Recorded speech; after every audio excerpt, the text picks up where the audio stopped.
O obscuro caso que ocorreu em dezembro de 1900 nas Ilhas Flennan deixou muitas lacunas e muitas teorias da conspiração que são debatidas até hoje. Afinal de contas, o que teria acontecido com Thomas Marshall, James Ducat e Donald MacArthur? Sejam muito bem-vindos a mais um vídeo aqui do meu canal. Se você gosta de vídeos misteriosos, assustadores, teorias da conspiração, você tá no lugar certo, no canal certo. Todas as segundas-feiras nós temos vídeos novos. Se você gosta desse tipo de conteúdo, não esquece de deixar meu like, de compartilhar, tá bom? E também não esquece de se inscrever aqui no meu canal. E também deixa aqui nos comentários qual que é o tipo de assunto que vocês querem ver aqui no meu canal. E eu escolhi esse caso de hoje, gente, porque eu acho esse um dos casos mais misteriosos da história. São 3 faroleiros, né, que sumiram misteriosamente e até hoje, isso foi em 1900, e até hoje eles nunca foram encontrados. Agora, bora começar o nosso caso de hoje?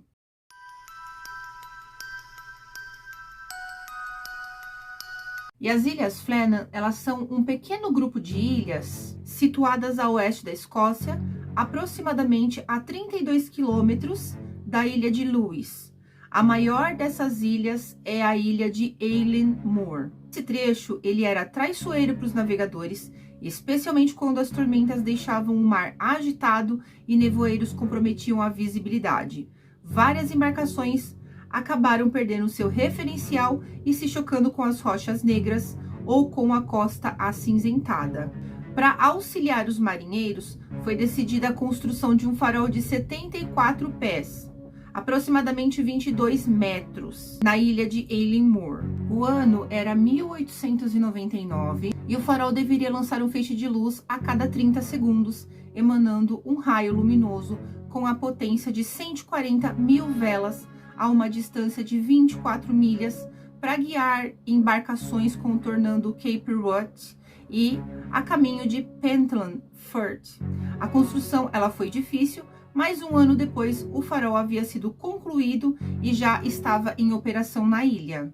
Então, um ano depois da construção, era necessário então contratar pessoas que pudessem trabalhar e passar as noites ali naquela ilha, mas era muito difícil achar quem quisesse fazer aquilo, porque tinham lendas, né, de casos muito assustadores que aconteciam ali na ilha. Então, uma equipe de 3 guardiões foi contratada para operar e realizar a manutenção do equipamento.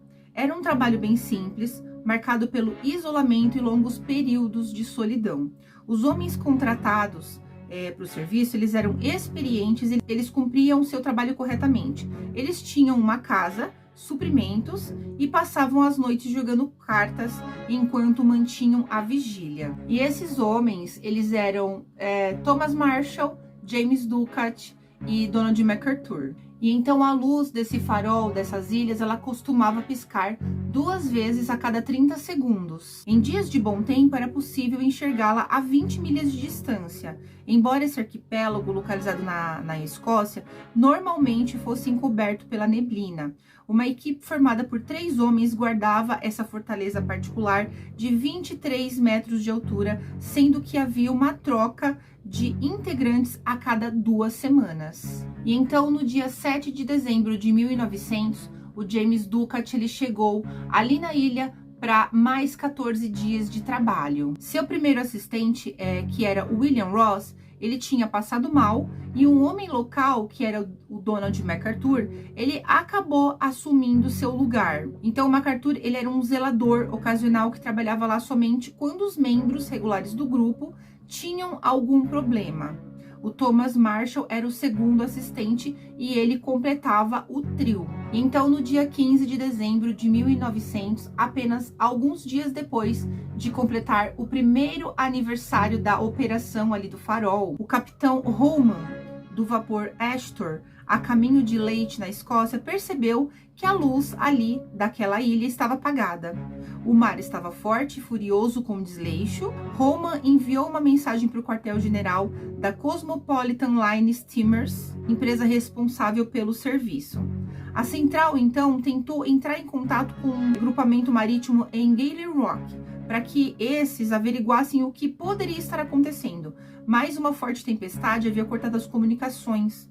Nas noites seguintes, as embarcações que passavam pela área perceberam que a luz ela continuava apagada. Então um grupo ele foi organizado no dia 20 de dezembro para estar indo até esse farol para estar verificando o que estaria acontecendo. Mas de acordo com as incessantes tempestades que estavam havendo naqueles dias, eles não conseguiram sair ali do porto. Um dos botes que levava o grupo quase virou e eles resolveram desistir até que as condições do tempo pudessem melhorar. Então, no dia 21 de dezembro, algumas pessoas disseram ter visto o farol se acender, mas por um curto espaço de tempo. Aparentemente, a equipe estava enfrentando algum problema com o funcionamento do equipamento. Então, no dia 26, logo após o Natal, a tripulação de um mercante passando perto da ilha soou uma buzina saudando o farol e, em seguida, disparou um sinalizador. Nenhuma das duas tentativas de contato obteve resposta, embora um dos marinheiros que observava a ilha com binóculos tenha dito que viu movimento na Praia Rochosa. Ao chegar ao seu destino, o capitão pediu que uma equipe fosse enviada para investigar o caso. O mar então continuava muito bravo, mas permitia que se chegasse com um bote ali próximo. Atracando na costa, o faroleiro Joseph Moore, que fazia parte da equipe, mas estava de folga, encontrou a porta da casa que servia de abrigo trancada por dentro. Ele chamou e bateu palmas, mas não obteve resposta de ninguém no interior. Preocupado, ele arrombou a porta com certa dificuldade, pois havia uma barricada improvisada barrando o acesso. Na cozinha, Moore descobriu que o fogo da lareira havia queimado sem parar. Na sala, ele percebeu que o relógio da parede havia parado às 2 da manhã. Nos quartos não havia sinal de seus companheiros e as lareiras estavam apagadas há muito tempo. Os vigias James Ducat, Thomas Marshall e Donald MacArthur haviam simplesmente desaparecido. Então, muito assustado, Moore chamou pelos seus colegas mais uma vez, mas ele não teve nervos para ir até o farol e ver se eles por acaso estariam lá dentro. Ele preferiu voltar para o barco a remo e retornar mais tarde acompanhado. Uma equipe de resgate composta de 4 homens e mais um capitão foi rapidamente organizada em Gale Rock e seguiu para a investigação. A equipe escreveu o seguinte relatório sobre o que havia acontecido. As lâmpadas estão limpas e o equipamento em perfeito estado de funcionamento. Há combustível para o acionamento do farol e ele parece estar preparado para utilização. Na sala de operações, encontramos uma cadeira caída perto da mesa, havia um baralho espalhado pelo chão e uma garrafa quebrada. No alojamento, abrimos os armários onde encontramos roupas pertencentes aos guardiões. 2 capas de chuva e um par de galochas estão faltando. O telhado da casa parece ter sido atingido com força pela tempestade e apresenta goteiras em vários pontos. Móveis foram movidos fora da posição original, segundo Moore, que esteve aqui na véspera do dia 13 de dezembro. A pistola de sinalização não foi encontrada, nem os apitos de sinal. A casa de barcos foi seriamente avariada pela tempestade, o bote foi danificado, boias estavam espalhadas por todo lado e o equipamento que era mantido ali foi revirado. Não há nenhum sinal dos empregados do farol, apesar da bagunça, não há nenhum indício de luta ou desentendimento. Imediatamente, um telegrama foi enviado para William Murdoch, secretário responsável pelo funcionamento dos faróis na área. Um terrível acidente aconteceu em Flannels.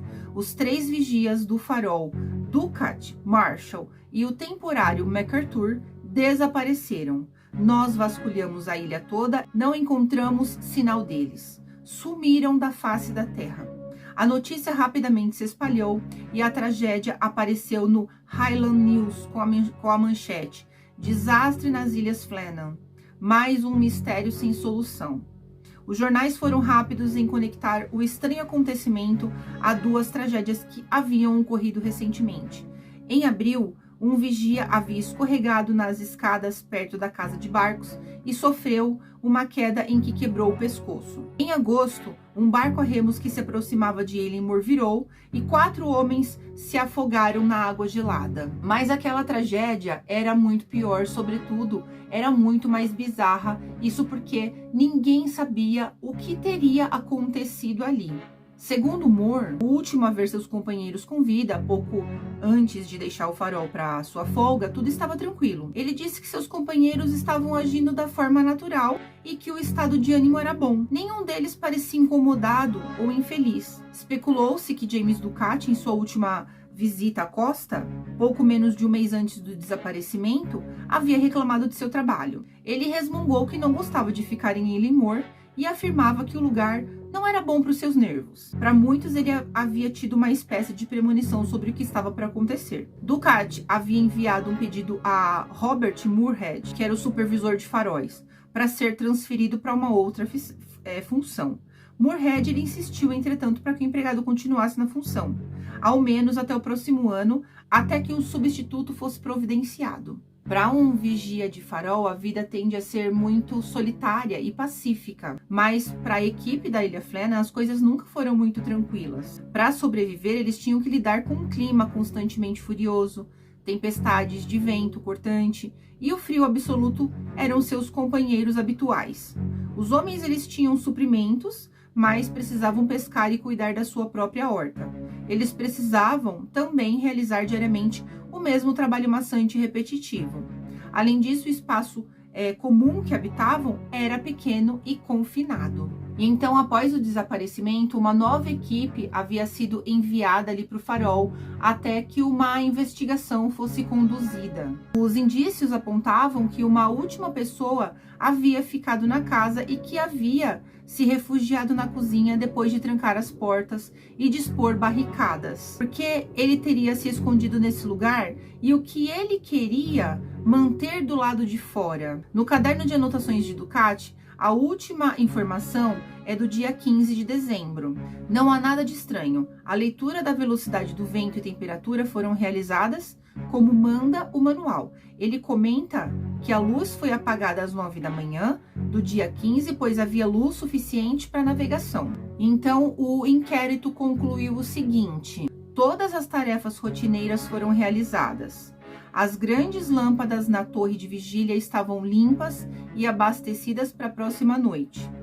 O mecanismo estava em perfeito estado e o mecanismo havia sido limpo após a luz ter sido apagada pela última vez, o que demonstra que o trabalho estava sendo conduzido perfeitamente. Isso leva a crer que o que quer que tenha acontecido teve lugar durante a noite ou até meio da tarde. 2 vigias ouvidos durante o inquérito concluíram a seguinte sucessão de acontecimentos. Provavelmente MacArthur havia sido o último a ficar na casa, pois estava em seu turno de guarda à tarde. Ducati e Marshall teriam saído para verificar o equipamento na casa de barcos, avariado pela tempestade na noite anterior. De seu posto de observação, MacArthur teria visto uma série de ondas se formando e correu para avisar seus colegas do perigo. Quando eles não ouviram seu alerta, ele resolveu ir até o lado de fora e avisá-los. Infelizmente, ele não calculou bem o tempo que teria para chegar até eles e retomar antes da chegada das ondas. Os 3 acabaram alcançados e carregados para o mar, onde provavelmente acabaram se afogando. O relatório ele não mencionava em momento algum o fato de Moore ter encontrado a porta trancada e uma barreira feita do lado de dentro da casa. Não mencionava também o relógio parado ou o fato da lareira da cozinha ter ficado acesa, enquanto a da sala e dos quartos parecia ter sido usadas há dias. O testemunho de Moore foi considerado exagerado e até a integridade do funcionário foi colocada em xeque durante o inquérito. De fato, na tarde do dia 14 de dezembro, houve uma forte tempestade com ondas muito altas. Mas no dia 15, data da última anotação do diário, não é mencionado nenhum sério. Além disso, existe a questão de que os 3 vigias tinham certa experiência. Eles não cometeriam um erro grosseiro de abandonar o farol durante uma tempestade com ondas fortes, a ponto de varrer a ilha. Mas também existem outras teorias.